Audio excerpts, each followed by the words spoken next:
الحمد لله رب العالمين.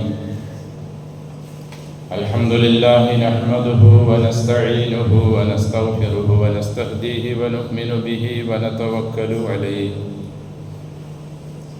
ونعوذ بالله من شرور أنفسنا ومن سيئات أعمالنا.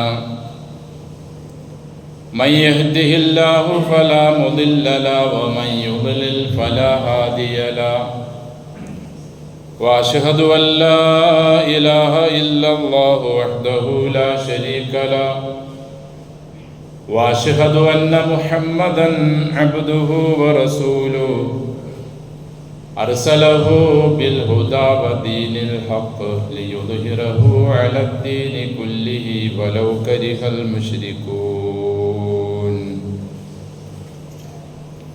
اللهم صل على محمد وعلى آل محمد كما صليت على إبراهيم وعلى آل إبراهيم إنك حميد مجيد. اللهم بارك على محمد وعلى آل محمد كما باركت على إبراهيم وعلى آل إبراهيم في العالمين إنك حميد مجيد. أيها الناس أوصيكم وإياي بتقوى الله. أعوذ بالله من الشيطان الرجيم. بسم الله الرحمن الرحيم. يا أيها الذين آمنوا إنما الخمر والميسر والأنصاب والأزلام رجز من عمل الشيطان فاجتنبوه لعلكم تفلحون. إنما يريد الشيطان أن يوقع بينكم العداوة والبغضاء في الخمر والميسر ويصدكم عن ذكر الله وعن الصلاة فهل أنتم منتهون.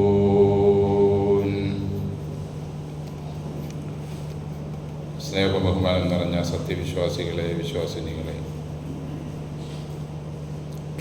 സർവ്വലോകരക്ഷിതാവായ അള്ളാഹുവിൻ്റെ വിധി വിലക്കുകൾ ജീവിതത്തിൻ്റെ സകല മേഖലകളിലും കൃത്യമായി പാലിച്ച് തഖ്വയോടെ ജീവിക്കാൻ കഴിവിൻ പരമാവധി പരിശ്രമിക്കണമെന്ന് എന്നോടും നിങ്ങളോടും വസിയത്ത് ചെയ്യുന്നു. അൽഹംദുലില്ലാഹ്, അള്ളാഹുവിൻ്റെ മഹത്തായ അനുഗ്രഹത്താൽ പുതുവർഷ പുലരിയിലാണ് നാം ഉള്ളത്. നമ്മുടെ ജീവിതത്തിൻ്റെ കഴിഞ്ഞ 12 മാസങ്ങളിൽ നമുക്ക് നമ്മുടെ അടുത്ത ലോകത്തേക്കുള്ള ജീവിതത്തിനായി ഏതെല്ലാം കാര്യങ്ങൾ സമ്പാദിച്ചു എന്നും അപാകതകൾ, കുറവുകൾ വന്നതിൽ വീണ്ടെടുക്കാനുള്ള ഒരവസരം കൂടി അള്ളാഹു നമുക്ക് നൽകിയിരിക്കുകയാണ്. അള്ളാഹു നമ്മെ അനുഗ്രഹിക്കട്ടെ.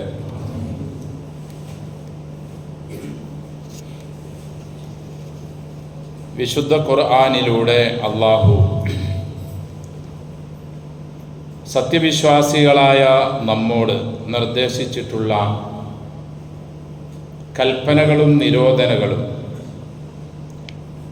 അത് ഏതെന്നറിഞ്ഞ് അതനുസരിച്ചുള്ള ജീവിതത്തിനാണ് ഇസ്ലാം എന്ന് പറയുന്നത്.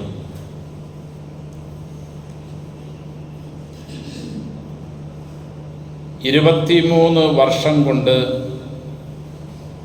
ലോകത്തിൻ്റെ അവസാനം വരെയുള്ള മുഴുവൻ മനുഷ്യരുടെയും ജീവിതം എങ്ങനെയായിരിക്കണമെന്ന് സന്ദർഭോചിതമായ വിവരണങ്ങളിലൂടെ, ഉപദേശ നിർദ്ദേശങ്ങളിലൂടെ അള്ളാഹു പഠിപ്പിച്ച ദീനാണ് ഇസ്ലാം. അതിൻ്റെ എല്ലാ മേഖലകളും നാം അറിയുകയും പഠിക്കുകയും ചെയ്യുകയും തുടർന്ന് നമ്മുടെ ജീവിതത്തെ നന്നാക്കി തീർക്കുകയും ചെയ്യുക, ഇതാണ് ദീൻ നമ്മോട് ആവശ്യപ്പെടുന്നത്. ഇസ്ലാം നമ്മോട് കൽപ്പിച്ച അനവധി കാര്യങ്ങളോടൊപ്പം നിരോധിച്ച നിരവധി കാര്യങ്ങളുമുണ്ട്. അതിൽപ്പെട്ടതാണ് മദ്യപാനം, ലഹരി ഉപയോഗം എന്നത്. കർശനമായി ഇസ്ലാം നിരോധിക്കുകയും അതിന് വ്യവസ്ഥാപിതമായ നിർദ്ദേശങ്ങളും ഉപദേശങ്ങളും നൽകുകയും കൽപ്പന അനുസരിക്കാതെ വരുമ്പോൾ നിർദ്ദേശിക്കേണ്ട അല്ലെങ്കിൽ പാലിക്കേണ്ട ചില നിയമ നടപടികളും മറ്റ് തിന്മകൾക്കെന്നതുപോലെ ലഹരിക്കും അള്ളാഹു നിർദ്ദേശിച്ചിട്ടുണ്ട്, കൽപ്പിച്ചിട്ടുണ്ട്. മക്കയിലും മദീനയിലും ജീവിച്ചിരുന്ന ആളുകളിൽ ബഹുഭൂരിഭാഗവും എല്ലാവിധ അധർമ്മങ്ങൾക്കും അക്രമങ്ങൾക്കും അനാചാരങ്ങൾക്കും കീഴ്പ്പെട്ടവരായിരുന്നു. ആ വലിയ ഒരു അനാചാരത്തിൽപ്പെട്ടതാണ് മദ്യപാനം എന്നത്. അവരെ ഒറ്റയടിക്ക് അള്ളാഹു മദ്യപാനത്തിൽ നിന്നും ഒഴിവാകാനുള്ള കൽപ്പന കൊടുക്കാതെ 2-3 ഘട്ടങ്ങളിലായിക്കൊണ്ടാണ് അവരോട് മദ്യപാനം നിർത്തണമെന്നും ലഹരി ഉപേക്ഷിക്കണമെന്നും കൽപ്പിച്ചത്. ഒന്നാമതായി സൂറത്തുൽ ബഖറയുടെ 219, രണ്ടാമതായി സൂറത്തുൽ നിസാഇന്റെ 43, മൂന്നാമതായി മാഇദയുടെ 90, 91 എന്നീ ആയത്തുകളിലൂടെ മദ്യപാനത്തിൻ്റെ നിരോധനം അള്ളാഹു കുറിക്കുകയാണ്. യസ്അലൂനക അനിൽ ഖംരി വൽ മൈസിരി ഖുൽ ഫീഹിമാ ഇസ്മുൻ കബീറുൻ വ മനാഫിഉ ലിന്നാസി വ ഇസ്മുഹുമാ അക്ബറു മിൻ നഫ്ഇഹിമാ. ഇതാണ് ഒന്നാമത്തെ ആയത്ത്. പ്രവാചകരെ, തങ്ങളോട് അവർ ചോദിക്കും മദ്യത്തിൻ്റെ കാര്യത്തിലും ചൂതാട്ടത്തിൻ്റെ കാര്യത്തിലും. നീ അവരോട് പറയുക, അതിൽ ഒരുപാട് തിന്മകളുണ്ട്, അല്പം ഉപകാരവുമുണ്ട്. അതിലെ ഉപകാരത്തേക്കാൾ വർദ്ധിതമാണ് അതിലെ തിന്മകൾ. ഇവിടെ അള്ളാഹു മദ്യത്തിൻ്റെ നിരോധനത്തിൻ്റെ ഒരു തുടക്കവും ഒരു സൂചനയും കുറിക്കുകയാണ്. കർശനമായ നിരോധനം വന്നില്ല. അല്പനാളുകൾക്ക് ശേഷം രണ്ടാമത് വീണ്ടും ഇതിനെ സംബന്ധിച്ചുള്ള നിർദ്ദേശങ്ങൾ വന്നു. ഉമർ റളിയല്ലാഹു അൻഹുവിനെ പോലെയുള്ള ആളുകൾ അല്ലാഹുമ്മ ബയ്യിൻ ലനാ ഫിൽ ഖംരി ബയാനൻ ഷാഫിയ, അദ്ദേഹത്തിൻ്റെ പ്രാർത്ഥന ഈ വിഷയത്തിൽ ഇങ്ങനെയായിരുന്നു: അല്ലാഹുവേ, മദ്യത്തിൻ്റെ കാര്യത്തിൽ, ലഹരിയുടെ കാര്യത്തിൽ നീ ഒരു ബയാനൻ ഷാഫിയ, ഒരു പൂർണ്ണമായ ഒരു കൽപ്പന, സമ്പൂർണമായ ഒരു നിർദ്ദേശം നീ ഞങ്ങൾക്ക് നൽകണമേ. ആകാശ ലോകത്ത് നിന്ന് നീ അവതരിപ്പിക്കണമേ. അദ്ദേഹത്തിൻ്റെ നിരന്തരമായ പ്രാർത്ഥനയുടെ ഫലമായിക്കൊണ്ടാണ് മാഇദ അധ്യായത്തിൻ്റെ 90, 91 ആയത്തുകൾ അവതരിച്ചത്. യാ അയ്യുഹല്ലദീന ആമനു ഇന്നമൽ ഖംറു വൽ മൈസിറു വൽ അൻസാബു വൽ അസ്ലാമു റിജ്സുൻ മിൻ അമലി ശൈത്താൻ. വിശ്വസിച്ചവരെ, മദ്യവും ചൂതാട്ടവും ബലിപീഠങ്ങളും പ്രതിഷ്ഠകളും അമ്പുകോലുകളും എല്ലാം മ്ലേച്ഛമാണ്, പിശാചാണ് അതിൻ്റെ പിന്നിൽ പ്രവർത്തിക്കുന്നത്. ഫജ്തനിബൂഹു, ഇവകളെല്ലാം നിങ്ങൾ ഉപേക്ഷിക്കണം, നിങ്ങൾ രക്ഷപ്പെടുന്നതിന് വേണ്ടിയുള്ള ഉപദേശമാണ് നൽകുന്നത്. ലഅല്ലക്കും തുഫ്ലിഹൂൻ. ഇന്നമാ യുരീദു ശൈത്താനു, തീർച്ചയായും പിശാച് ഉദ്ദേശിക്കുന്നത് അയ്യൂഖിഅ ബൈനകുമുൽ അദാവത വൽ ബഗ്ള, മദ്യപാനവും ചൂതും പ്രതിഷ്ഠകളും അമ്പുകോലുകളും മുഖേന നിങ്ങളിൽ പിശാച് ഉദ്ദേശിക്കുന്നത് ശത്രുതയും അക്രമവാസനയും ഒക്കെ അധികരിപ്പിച്ച് നിങ്ങളെ തമ്മിലടിപ്പിക്കാനാണ്. ഫിൽ ഖംരി വൽ മൈസിർ വയസുദ്ദക്കും അൻ ദിക്രില്ലാഹി വ അനിസ്സലാ, അല്ലാഹുവിനെ ഓർക്കുന്നതിൽ നിന്നും നിസ്കാരത്തിൽ നിന്നും നിങ്ങളെ തടയാനുമാണ് പിശാച് ഉദ്ദേശിക്കുന്നത്. ഈ ആയത്ത് അവതരിപ്പിച്ചതോടുകൂടി ഫഹൽ അൻതും മുൻതഹൂൻ, അതിനവസാനമായി അള്ളാഹു പരിസമാപ്തി കുറിച്ചത് ഇനിയും നിങ്ങൾക്ക് നിർത്താൻ സമയമായില്ലേ എന്ന ഒരു വാക്കോടുകൂടി ബഹുമാന്യരായ സ്വഹാബ കിറാം റളിയല്ലാഹു അൻഹും, അവർ മദ്യത്തിൽ ആണ്ടുപോയ ആളുകളായിരുന്നു. ചില കവികൾ പോലും അവരിൽ പാടിയിട്ടുണ്ട്, ഞങ്ങൾ മരണപ്പെട്ടാൽ മരുഭൂമിയിൽ ഞങ്ങളെ ഖബറടക്കരുത്, ഏതെങ്കിലും ഒരു മുന്തിരി വള്ളിയുടെ അടുത്ത ഭാഗത്തോ ചോട്ടിലോ ആയിരിക്കണം, അതിൽ നിന്നും ലഹരി നുകർന്നുകൊണ്ട് ഞങ്ങൾക്ക് അവിടെ വിശ്രമിക്കാമല്ലോ. ഇത്രയധികം മദ്യവുമായി ലഹരിയുമായി ബന്ധപ്പെട്ട ഒരു ജനതയോട് അള്ളാഹുവിൻ്റെ മൂന്നാമത്തെ നിർദ്ദേശം, ഒന്ന്, നിന്നോടവർ മദ്യത്തെപ്പറ്റിയും ചൂതാട്ടത്തെപ്പറ്റിയും ലോട്ടറിയെപ്പറ്റിയും ഒക്കെ ചോദിക്കും, നീ പറയുക അത് ശരിയല്ല, അതിൽ തിന്മയാണുള്ളത്.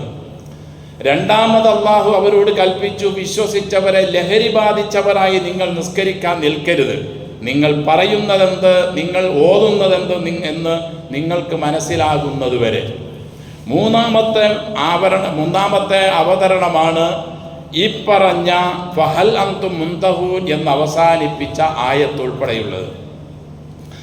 ആ ആയത്തിലൂടെ അള്ളാഹു നിങ്ങൾക്ക് ഇനിയും നിർത്താൻ സമയമായില്ലേ എന്ന ചോദ്യത്തിൽ അവരെല്ലാവരും പറഞ്ഞു, ഇന്തഹൈന, ഞങ്ങളിതാ അവസാനിപ്പിച്ചു, ഞങ്ങളിതാ നിർത്തിയിരിക്കുന്നു.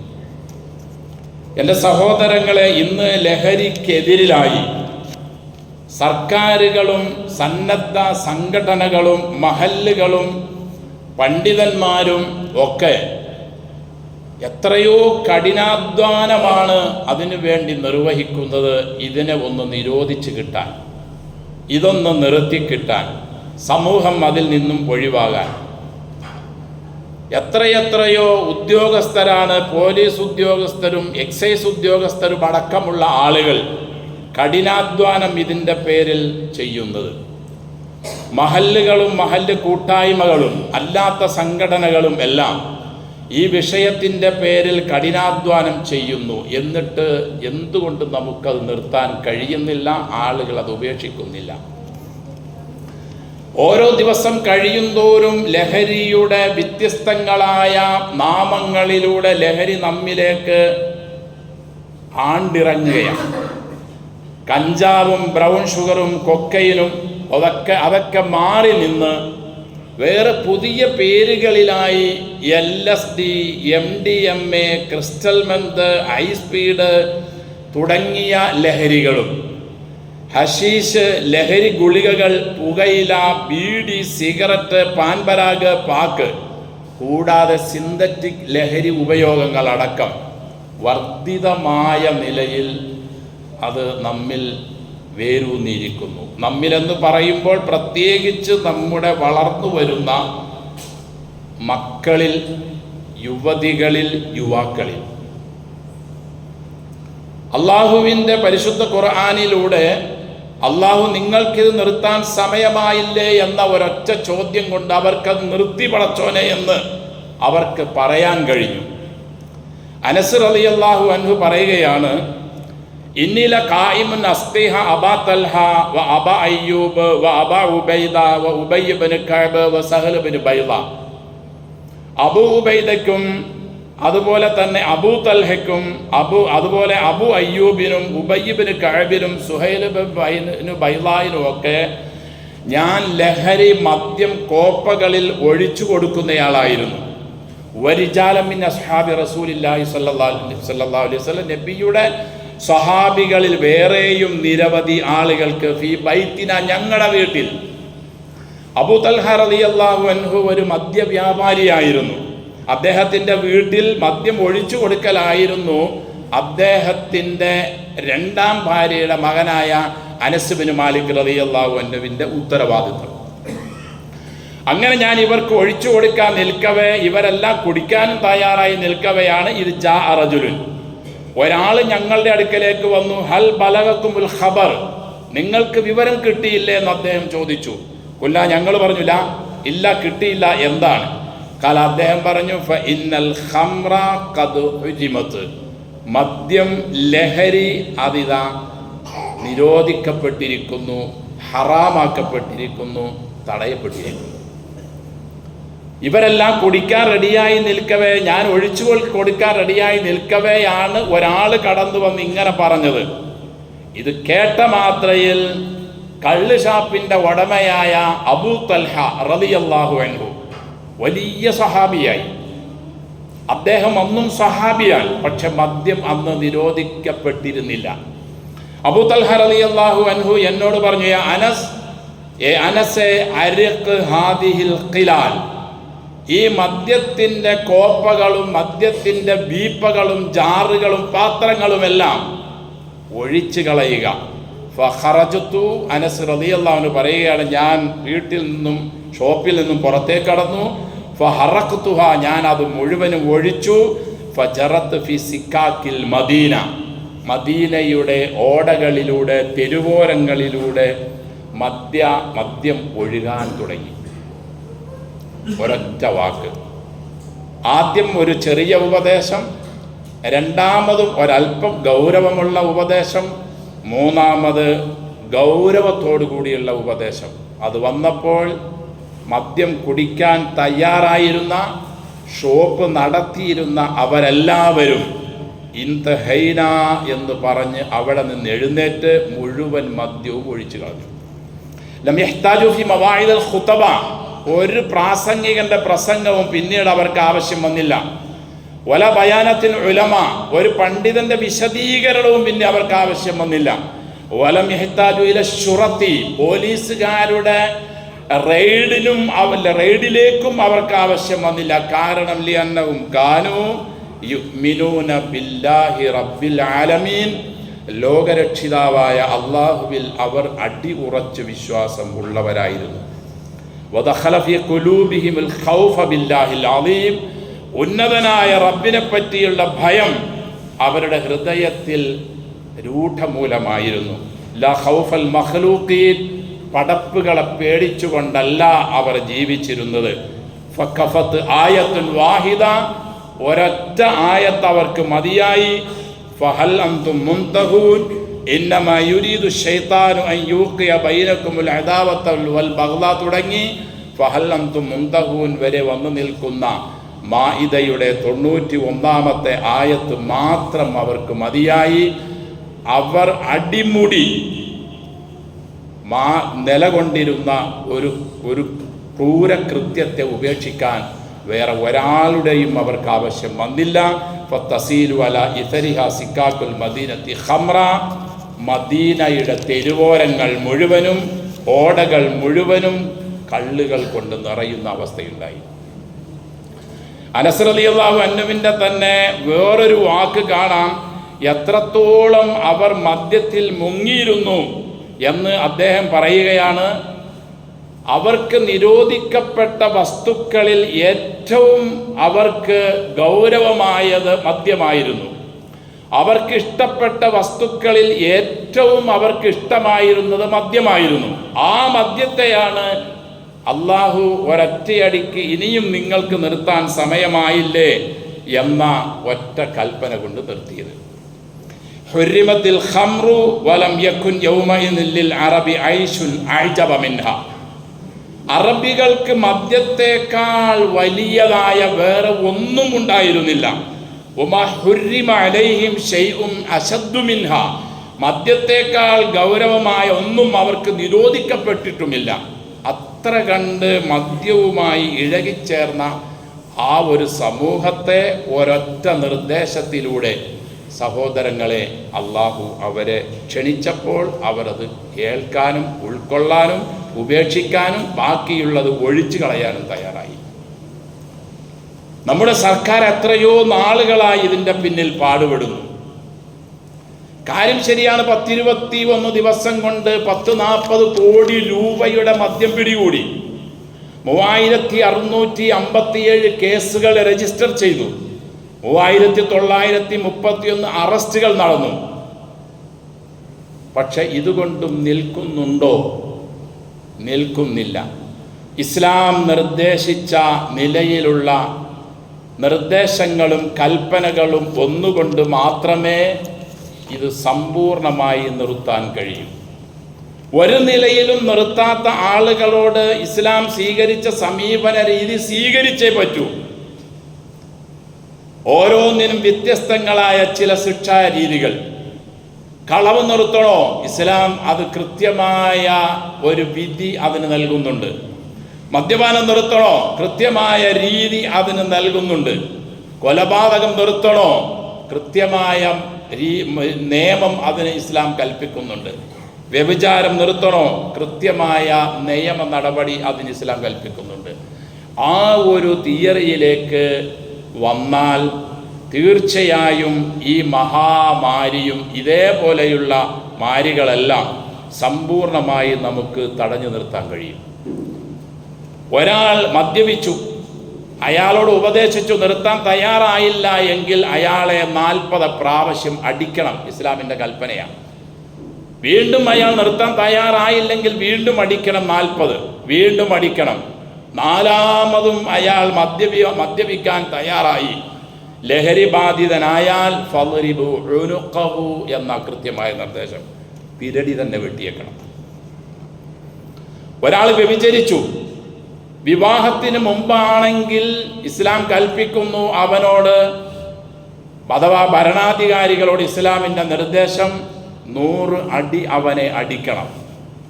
സത്യവിശ്വാസികളിൽ ഒരു വൻ സംഘം അവിടെ ഹാജരാകണം. ഇത് കണ്ടവർ മനസ്സിലാക്കട്ടെ, ഇതാണ് വ്യഭിചരിച്ചാലുള്ള ശിക്ഷ.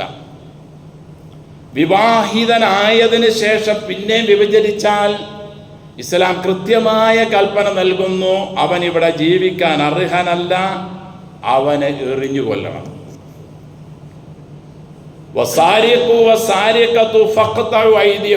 കളവ് നടത്തുന്നവൻ, അതാണാകട്ടെ പെണ്ണാകട്ടെ, അവരുടെ കൈ മുറിക്കണം. ഇങ്ങനെ ഒരു കൃത്യമായ നിയമരീതികൾ, ശിക്ഷാ നടപടികൾ. ആളുകൾ ഇതിനെ ക്രൂരത എന്നും അന്ധമായ കാലത്തുള്ള ചില നിയമങ്ങളൊക്കെ എന്ന് പറയുമെങ്കിലും ഇന്നുള്ള ആളുകളിൽ കുറേ ആളുകൾ ഇതിനെ സമ്മതിച്ചു തുടങ്ങി. ശരിയാണ്, മുസ്ലിം രാഷ്ട്രങ്ങളിലുള്ള ശിക്ഷകൾ കൊടുത്തെങ്കിൽ മാത്രമേ ഈ ക്രൂരമായ കൊലപാതകവും അതുപോലെ തന്നെ ഈ തട്ടിക്കൊണ്ടുപോകലും ഈ മയക്കുമരുന്നെല്ലാം ഇവിടെ അവസാനിക്കുകയുള്ളൂ. സർക്കാർ പറയുന്നു വീര്യം കുറഞ്ഞ മദ്യത്തിന് കുഴപ്പമില്ല, വീര്യം കൂടിയതിനെ കുഴപ്പമുള്ളൂ. എൻ്റെ സഹോദരങ്ങളെ, വീര്യം കൂടിയതാണെങ്കിലും വീര്യം കുറഞ്ഞതാണെങ്കിലും അത് മനുഷ്യൻ്റെ ബുദ്ധിയെയും മനുഷ്യൻ്റെ ഹൃദയത്തെയും മനുഷ്യൻ്റെ അവയവങ്ങളെയും നശിപ്പിക്കുന്നതിനോടൊപ്പം തന്നെ അവൻ ഒരു മൃഗതുല്യമായ പെരുമാറ്റമായിരിക്കും അവനിൽ നിന്നും ഉണ്ടാവുക. മാതാവേതെന്നോ പിതാവേതെന്നോ ഭാര്യ ഏതെന്നോ മകളേതെന്നോ കൂട്ടുകാരൻ ഏതെന്നോ ഒരു സ്ഥിരത അവനുണ്ടാവുകയില്ല. അവൻ തോന്നിയത് ചെയ്യും. കാരണം അവൻ പിന്നെ മൃഗത്തിൻ്റെ അവസ്ഥയിലേക്ക് മാറിക്കഴിഞ്ഞു.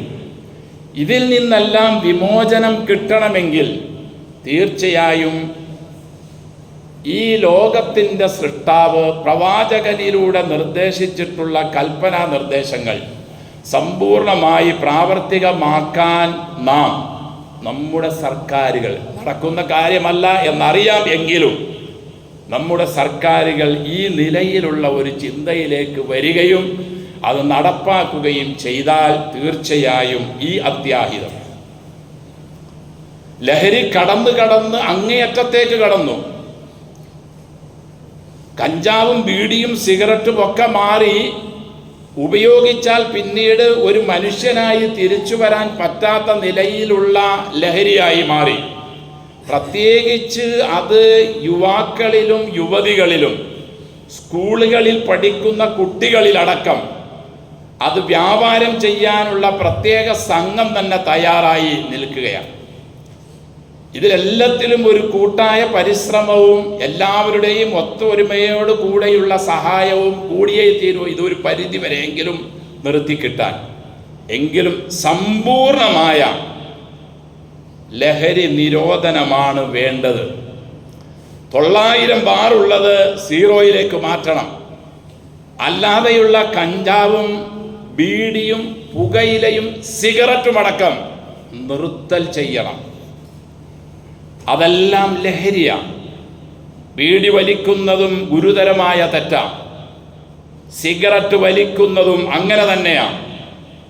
ചുണ്ടിനിടയിൽ തിരുമ്പി വയ്ക്കുന്ന പാൻപരാഗും ഗൗരവമുള്ളതാണ്. ഗുളിക രൂപത്തിലുള്ളതും ഇഞ്ചക്ഷൻ്റെ കോലത്തിലുള്ളതും ഗൗരവമുള്ളതാണ്. ഓയിൽ രൂപത്തിലുള്ളതും ലിക്വിഡ് രൂപത്തിലുള്ളതും എല്ലാം ഗൗരവമുള്ളത്. ഇസ്ലാം ഇവകളെ എല്ലാം സമ്പൂർണമായി നിരോധിക്കുകയാണ് ചെയ്യുന്നത്.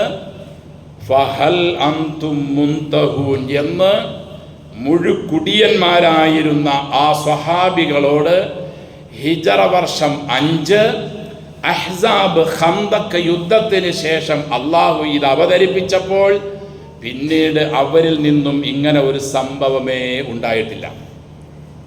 പിൽക്കാലത്ത് കുറേശ്ശെ ഉണ്ടാകാൻ തുടങ്ങിയപ്പോൾ ശക്തമായ നടപടി സ്വഹാബികളിൽ നിന്നുള്ള ഭരണാധികാരികളിൽ നിന്നും ഉണ്ടായി. ഉമർ റളിയല്ലാഹു അൻഹുവിന്റെ കാലഘട്ടത്തിൽ വാറ്റ് നടത്തിയിരുന്ന ഒരു ഗ്രാമത്തെ തന്നെ കരിച്ചു കളഞ്ഞതായി നമുക്ക് കാണാൻ കഴിയും. കള്ള് പിന്നീട് ഷോപ്പിൽ വച്ച് വിറ്റിരുന്ന ഒരുത്തന്റെ കട തന്നെ കരിച്ചു കളഞ്ഞതായി കാണാൻ കഴിയും. അങ്ങനെ ഉന്മൂലനാശം വരുത്തിയെങ്കിൽ മാത്രമേ ഈ സംഗതി സമ്പൂർണമായി നിൽക്കുകയുള്ളൂ. തൂഫാൻ എന്ന് പേരിട്ടുകൊണ്ട് നമ്മുടെ സർക്കാർ ചെയ്യുന്നത് വലിയ കാര്യമാണ്, നല്ല കാര്യമാണ്. പക്ഷെ അതിൻ്റെ പൂർണ്ണതയിലേക്ക് എത്തണമെങ്കിൽ സർക്കാരും ഒന്ന് സടകുടഞ്ഞെഴുന്നേൽക്കണം. വീര്യം കൂടിയതും പാടില്ല, വീര്യം കുറഞ്ഞതും പാടില്ല.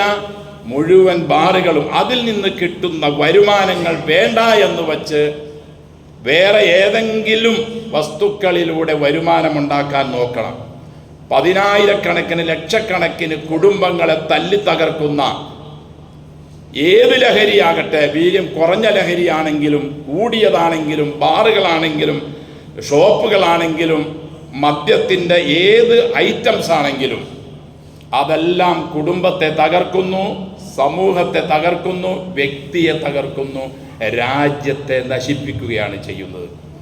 അതാണ് റസൂൽ പറഞ്ഞത് സല്ലല്ലാഹു അലൈഹി വസല്ലം, കുല്ലു മുസ്കിരിൻ ഖംറുൻ, ലഹരിയുള്ളതെല്ലാം മദ്യമാണ്. വകുല്ലു മുസ്കിരിൻ ഹറാം, ലഹരിയുള്ളതെല്ലാം നിരോധിക്കപ്പെട്ടതാണ്. നമ്മുടെ ആളുകളെ ചിലപ്പോൾ ബീഡിയും സിസറും പാൻപരാഗും ഒക്കെ വലിക്കാറുണ്ട്. ഗൗരവമുള്ള കുറ്റമാണ്, ഗുരുതരമായതാണ്. ഒരു കാരണവശാലും ഇസ്ലാം അനുവദിച്ചതല്ല ഇതൊന്നും. കഞ്ചാവ് മാത്രമല്ല, MDMA മാത്രമല്ല ഇസ്ലാം നിരോധിച്ചിട്ടുള്ളത്. മുഴുവൻ ലഹരി ഉണ്ടാക്കുന്നതും ഹറാമാണ്, നിരോധിക്കപ്പെട്ടതാണ്. അൽ ഖംറു, ലഹരിയുള്ളതെല്ലാം, ഉമ്മുൽ ഖബായിസ്, എല്ലാ തിന്മകളുടെയും മാതാവാണ്, അഥവാ അതിൽ നിന്നാണ് തിന്മകൾ ഉടലെടുക്കുന്നത്.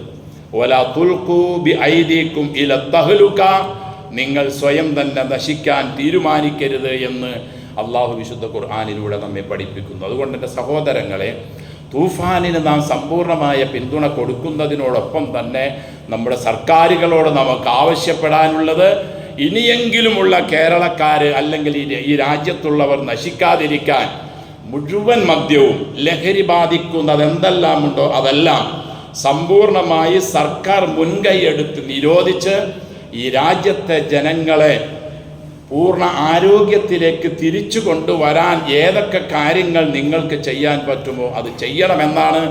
അള്ളാഹു അവർക്കതിന് തൗഫീക്ക് നൽകട്ടെ.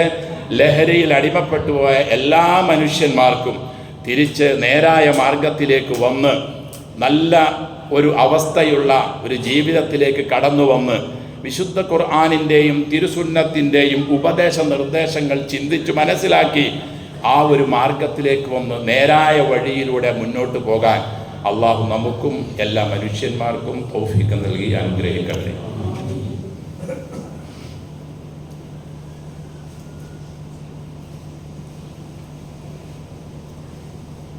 അൽഹംദുലില്ലാഹ് നഹ്മദുഹു വനസ്തഈനുഹു വനസ്തഗ്ഫിറുഹു വനസ്തഹ്ദീഹി വനുഅ്മിനു ബിഹി വനതവക്കലു അലൈഹി വനഊദു ബില്ലാഹി മിൻ ശുറൂരി അൻഫുസിനാ വമിൻ സയ്യിആതി അഅ്മാലിനാ മൻ യഹ്ദിഹില്ലാഹു ഫലാ മുദില്ല ലഹു വമൻ യുദ്ലിൽ ഫലാ ഹാദിയ ലഹു വഅശ്ഹദു അൻ ലാ ഇലാഹ ഇല്ലല്ലാഹു വഹ്ദഹു ലാ ശരീക ലഹു വഅശ്ഹദു അന്ന മുഹമ്മദൻ അബ്ദുഹു വറസൂലുഹു അർസലഹു ബിൽ ഹുദാ വദീനിൽ ഹഖ് ലിയുദ്ഹിറഹു അലദ്ദീനി കുല്ലിഹി വലൗ കരിഹൽ മുശ്രികൂൻ. അല്ലാഹുമ്മ സ്വല്ലി അലാ മുഹമ്മദിൻ വഅലാ ആലി മുഹമ്മദ് കമാ സ്വല്ലൈത അലാ ഇബ്രാഹീമ വഅലാ ആലി ഇബ്രാഹീം ഇന്നക ഹമീദും മജീദ്. اللهم بارك على محمد وعلى آل محمد كما باركت على إبراهيم وعلى آل إبراهيم في العالمين إنك حميد مجيد أيها الناس أوصيكم وإياي بتقوى الله. أعوذ بالله من الشيطان الرجيم. بسم الله الرحمن الرحيم. إن أول بيت وضع للناس للذي ببكة مباركا وهدى للعالمين فيه آيات بينات مقام إبراهيم ومن دخله كان آمنا ولله على الناس حج البيت من استطاع إليه سبيلا ومن كفر فإن الله غني عن العالمين. സ്നേഹവും ബഹുമാനവും നിറഞ്ഞ വിശ്വാസികളെ, വിശ്വാസിനികളെ, സർവ്വലോക രക്ഷിതാവായ അള്ളാഹുവിൻ്റെ വിധിവിലക്കുകൾ നമ്മുടെ ജീവിതത്തിൻ്റെ എല്ലാ മേഖലകളിലും കൃത്യമായി പാലിച്ച് അള്ളാഹുവിനെ ഭയപ്പെട്ട് ജീവിക്കാൻ കഴിവിൻ പരമാവധി പരിശ്രമിക്കണമെന്ന് എന്നോടും നിങ്ങളോടും വസിയ്യത്ത് ചെയ്യുന്നു. ഇൻഷാ അള്ളാഹ് 2027 ഇതിനുള്ള ഹജ്ജ് കർമ്മം നിർവഹിക്കുന്നതിനുള്ള ഗവൺമെൻറ്റിൽ നിന്നും വരുന്ന അപേക്ഷയുടെ സമയമാണിപ്പോഴുള്ളത്. ഈ അടുത്ത ജൂലൈ മാസം 20 വരെയാണ് ഗവൺമെൻറ് അപേക്ഷ സ്വീകരിക്കുന്നത്. അതുകൊണ്ട് ആ സമയത്തിനുള്ളിൽ പോകാൻ ഉദ്ദേശിക്കുന്ന എല്ലാവരും അപേക്ഷ സമർപ്പിക്കണം എന്ന് നിങ്ങളെ ഉണർത്തുകയാണ്. വലില്ലാഹി അലന്നാസി ഹിജ്ജുൽ ബൈത്തി മൻ ഇസ്തതാഅ ഇലൈഹി സബീല. ഹജ്ജിൻ്റെ നിർബന്ധതയെ കുറിച്ചുകൊണ്ട് അള്ളാഹു പറയുന്നു, പോകാൻ നിർവഹിക്കാൻ കഴിയുന്ന എല്ലാവർക്കും അള്ളാഹുവിൻ്റെ വീട്ടിൽ വന്ന് ഹജ്ജ് നിർവഹിക്കൽ അള്ളാഹു ബാധ്യതയായി നിശ്ചയിച്ചിരിക്കുന്നു. ഒമൻ കഫറ ഫഇന്നല്ലാഹ ഗനിയ്യുൻ അനിൽ ആലമീൻ. എല്ലാ സൗകര്യങ്ങളും ഒത്തിണങ്ങിയിട്ടും അത് നിർവഹിക്കാൻ സന്നദ്ധത കാണിക്കാത്തവൻ കുഫറാണ് തിരഞ്ഞെടുത്തത്. അവൻ്റെ ആവശ്യം അള്ളാഹുവിനില്ല. റസൂൽ സല്ലല്ലാഹു അലൈഹി വസല്ലം പറഞ്ഞതായി കാണാൻ കഴിയും, അയ്യുഹന്നാസ്, അല്ലയോ ജനങ്ങളെ, ഇന്നല്ലാഹ ഖദ് ഫറള അലൈക്കുമുൽ ഹജ്ജ ഫഹുജ്ജു. അള്ളാഹു നിങ്ങൾക്ക് ഹജ്ജ് നിർബന്ധമാക്കിയിരിക്കുന്നു, അതുകൊണ്ട് നിങ്ങൾ അത് നിർവഹിക്കുക. തഅജ്ജലു ഇലൽ ഹജ്ജി, ഹജ്ജിലേക്ക് നിങ്ങൾ വേഗമാവുക. ഫഇന്ന അഹദക്കും ലാ യദ്രി മാ യഅ്റുദു അലൈഹി, പിന്നീടൊരു വർഷം എന്ത് സംഭവിക്കും എന്ന് ഇവൻ അറിയില്ലല്ലോ. അതുകൊണ്ട് സൗകര്യം കിട്ടുമ്പോൾ അതിനു വേണ്ടി സമയത്ത് ഉപയോഗിക്കുക. അൽ ഹജ്ജുൽ മബ്റൂർ, പുണ്യമായ ഹജ്ജ്, ലൈസ ലഹു ജസാഉൻ ഇല്ലൽ ജന്ന, അതിൻ്റെ പ്രതിഫലം സ്വർഗമല്ലാതെ വേറൊന്നുമില്ല. അതുകൊണ്ട് ഇത്രയും മഹത്വമുള്ളതാണ്, ഇസ്ലാമിൻ്റെ സമ്പൂർണതയാണ്, അവസാനത്തെ കർമ്മമാണ്. ഹജ്ജ് നിർവഹിക്കാനുള്ള അവസരങ്ങൾ ഒത്തിണങ്ങിയ ആളുകൾ, ആരോഗ്യം, സമ്പത്ത്, യാത്രാപരമായ കാര്യങ്ങൾ, ഇതെല്ലാം ഉള്ളവർ ഹജ്ജും ഉംറയും നിർവഹിക്കുന്നതിന് വേണ്ടിയുള്ള കാര്യങ്ങൾ തയ്യാറെടുക്കുക. ഗവൺമെൻറ്റിൽ പോകാൻ ഉദ്ദേശിക്കുന്ന